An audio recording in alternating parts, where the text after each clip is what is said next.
Corona virus हा कोणत्या प्रकारचा विषाणू आहे? पर्याय आहेत.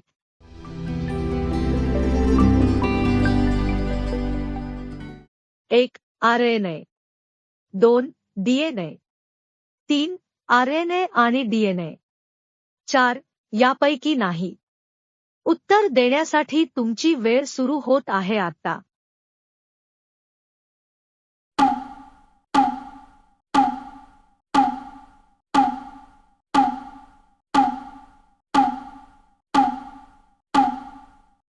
उत्तर आहे 1. RNA. कोरोना व्हायरस हा RNA प्रकारचा विषाणू आहे.